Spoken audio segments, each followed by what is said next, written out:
The materials and support that your need to complete your milestone on time is called. अपने मील के पत्थर को समय पर पूरा करने के लिए आपको जिन सामग्रियों और समर्थन की आवश्यकता होती है उन्हें कहा जाता है? टाइमलाइन, रिसोर्सेस, स्टेटस या डिस्क्रिप्शन। तो उन्हें क्या कहा जाता है? तो उन्हें कहा जाता है ऑप्शन नंबर ए, टाइमलाइन उन्हें कहा जाता है। ऑप्शन नंबर ए हमारा बिल्कुल करेक्ट आंसर हो जाएगा। Setting up date for completing each milestone is called. प्रत्येक मील के पत्थर को पूरा करने की तिथि निर्धारित करना कहलाता है। डिस्क्रिप्शन, रिसोर्स, टाइमलाइन, कोई नहीं। यहाँ पर क्या पूछा है क्वेश्चन में? प्रत्येक माइलस्टोन को पूरा करने की तिथि निर्धारित करना कहलाता है। तो क्या कहलाता है? तो वह टाइमलाइन या समय कहलाता है।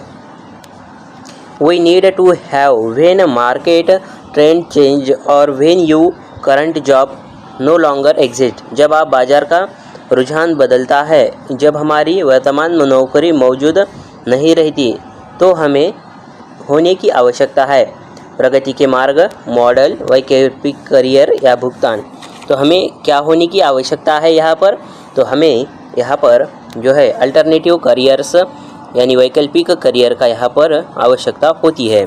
When you know how to stitch a garment by hand, learning how to do it using machine is called. जब आप किसी परिधान को हाथ से सिलना जानते हैं तो मशीन का उपयोग करके इसे कैसे करना है यह सीखने को कहा जाता है। आजीविका, एम्प्लॉयमेंट, अपस्किलिंग या कोई नहीं। तो यहाँ पर इसको क्या कहा जाता है? यहाँ पर अपस्किलिंग इसे कहा जाता है। ऑप्शन नंबर सी हमारा बिल्कुल करेक्ट आंसर हो जाएगा। Many companies provide through upskilling opportunities. कई नई कंपनियों के माध्यम से अपस्किलिंग के अवसर प्रदान करती है। नौकरी प्रशिक्षण पर OJT and camps, wage payment, व्यापार। तो यहाँ पर इसका सही आंसर क्या है? इसका जो सही आंसर है वह है option number A, on the job training, OJT and camp certified course. Trying new thing and finding new way to do old things is called. नई चीज़ों को आजमाना और पुराने कामों को नए तरीके से तलाशना कहलाता है। यानी देखिए, नई चीज़ों को आजमाना यानी नया ट्राई करना, और पुरानी चीज़ों यानी जैसे भी हम पारंपरिक तरीके से कर रहे हैं उसको नए तरीके से करना या तलाशना, उसे क्या कहा जाता है? Negotiation, collaboration, innovation, communication. तो उसको क्या कहा जाता है? तो उसको कहा जाता है इनोवेशन यानी नवाचार, कुछ नया तरीके से करना। We in proper way to that we may reach a profitable and healthy compromise. हम उचित तरीके से ताकि हम एक लाभदायक और स्वस्थ समझौता कर सके। सहयोग, निगोशिएट, इन्वोलेट, इलेस्टिट। तो यहाँ पर इसका सही आंसर क्या है? इसका जो सही आंसर है वह है ऑप्शन नंबर बी, निगोशिएट, मोल भाव करना। Thinking in a smart way to questioning the information you receive so that you are not fooled by fake news is called. आपको मिलने वाली जानकारी पर सवाल उठाकर स्मार्ट तरीके से सोचना ताकि आप फेक न्यूज़ के सांझे में न आए, यह कहलाता है बातचीत, नवाचार, आजीविका, महत्वपूर्ण सोच। तो यहाँ पर क्या कहलाता है? यह critical thinking. Option number D हमारे यहाँ पर बिल्कुल करेक्ट आंसर हो जाएगा। The ability to adapt to fast changes is. तेजी से परिवर्तन के अनुकूल होने की क्षमता है। नवाचार, बातचीत, सहयोग, अनुकूल क्षमता। तो यहाँ पर क्या पूछा है क्वेश्चन में? तेजी से परिवर्तन के अनुकूल होने की क्षमता है। तो क्या है वह क्षमता? उसे क्या कहा जाता है? तो उसे कहा जाता है अनुकूल क्षमता यानी adaptability. We work with other it is called. जब हम दूसरे के साथ काम करते हैं इसे क्या कहा जाता है? नवाचार, आजीविका, सहयोग, निर्णय लेना। तो इसे क्या कहा जाता है? तो इसे कहा जाता है ऑप्शन नंबर सी, कोलैबोरेशन यानी सहयोग कहा जाता है।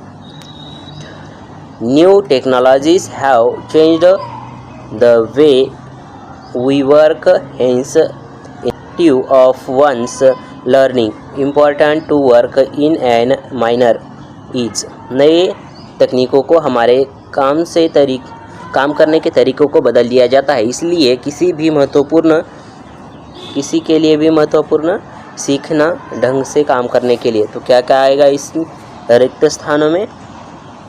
तो यहाँ पर इसका सही आंसर है option number D, job, new skill और efficient. Person who learn new thing related to his her career and it is set to date with the latest industrial developments has। एक व्यक्ति जो अपने करियर से संबंधित नई चीज़ें सीखता है और नवीनतम औद्योगिक विकास के साथ अद्यतित है। रुकी हुई मानसिकता, विकास की मानसिकता, सहयोग या संचार। तो कौन सी मानसिकता है यहाँ पर? तो इसका जो करेक्ट आंसर है वह है ऑप्शन नंबर बी, विकास की मानसिकता है। यानी एक व्यक्ति क्या करता है, अपने करियर से संबंधित नई चीज़ें सीखता है और नवीनतम औद्योगिक विकास के साथ अद्यतित यानी अपडेटेड रहता है। A person who does not take a necessary step to learn new skill even when there is a threat his her job is. एक व्यक्ति अपनी नौकरी खोने का खतरा होने पर भी एक नए कौशल सीखने के लिए आवश्यक कदम नहीं उठाता है। खुले विचार वाला नहीं है, अनुकूलनीय, अप्रभावी। तो यहाँ पर इसका करेक्ट आंसर क्या है? Option number B, not open minded, यानी खुले विचार वाला वह व्यक्ति नहीं है, क्योंकि उसका जॉब तो जाने वाला है, उसको नई स्किल सीखनी होगी। जब वह उसका जॉब जाएगा तो वो क्या करेगा? वो परेशान रहेगा, वो नई स्किल सीखने में टाइम लग जाएगा और फिर इसके बीच में जो है यहाँ पर बहुत उसको परेशानी का सामना करना पड़ेगा। लेकिन आपको जब भी जीवन में आपको लगता है कि मेरा जॉब यहाँ पर खतरे में है, तो आपको जो है कुछ नए स्किल, कुछ एक्स्ट्रा आपके पास होना चाहिए, तभी जाके आप जो है सर्वाइव कर सकते हैं। तो चलिए आगे बढ़ते हैं। The process of learning completely new set of skill to platform different type of job. एक अलग प्रकार के कार्य करने के लिए कौशल के बिल्कुल नए सेट को सीखने की प्रक्रिया है। Upskilling, reskilling, ITI, none. तो यहाँ पर क्या है, इसका जो करेक्ट आंसर है वह है option number B, reskilling. Wood cutter who so far use a simple axe learn to use an electric axe to wood cutter. यदि एक लकड़हारा जो अब तक साधारण कुल्हाड़ी का उपयोग करता है, एक विद्युत कुल्हाड़ी का उपयोग करना सीखना कहलाता है, तो लकड़हारा है। रिस्किलिंग, आजीविका, गंभीर या अपस्किलिंग। तो वह क्या है लकड़हारा? तो लकड़हारा है अपस्किलिंग, यानी उसमें क्या किया, उसके जो स्किल है उसको क्या किया, उसके स्किल को उसने बढ़ाया, तो उसे क्या कहा जाता है? उसको अपस्किलिंग कहा जाता है। Information like what kind of job are in dies known through. किस प्रकार की नौकरियों की मांग है जो इसी जानकारी के माध्यम से जाना जाता है? दुनिया की अर्थव्यवस्था के आधार पर बाजार के रुझान, पूर्व कंप्यूटर युग, आजीविका। तो यहाँ पर इसका जो करेक्ट आंसर है वह क्या है? Option number B. यहाँ पर market trends based on the economy, अर्थव्यवस्था के आधार पर बाजार के रुझान। Market trends are used to plan one's career because they help to. बाजार के रुझान किसी के करियर की योजना बनाने के लिए उपयोगी होती है, क्योंकि वे मदद करते हैं। यहाँ पर इसका करेक्ट आंसर क्या है? ऑप्शन नंबर बी, नौकरियों को पहचाने जो मांग है और जो होंगी।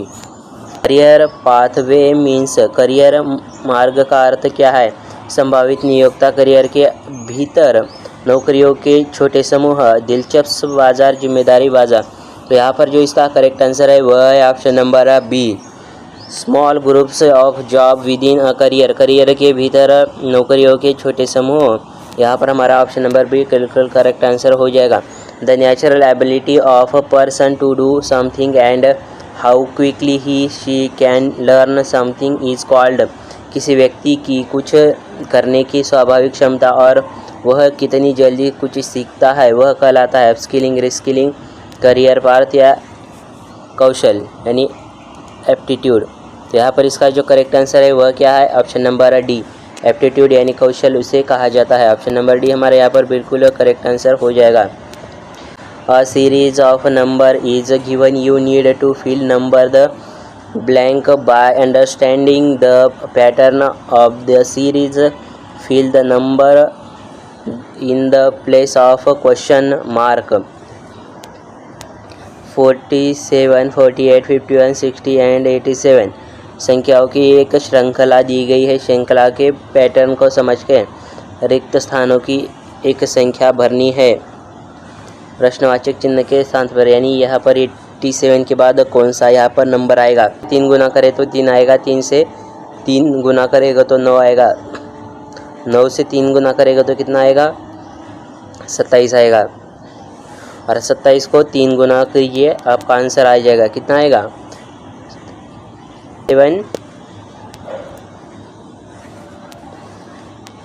87 प्लस 81 कितना आएगा, ये 8 और ये 16 कितना आया 168। ऑप्शन नंबर बी हमारा बिल्कुल करेक्ट आंसर हो जाएगा।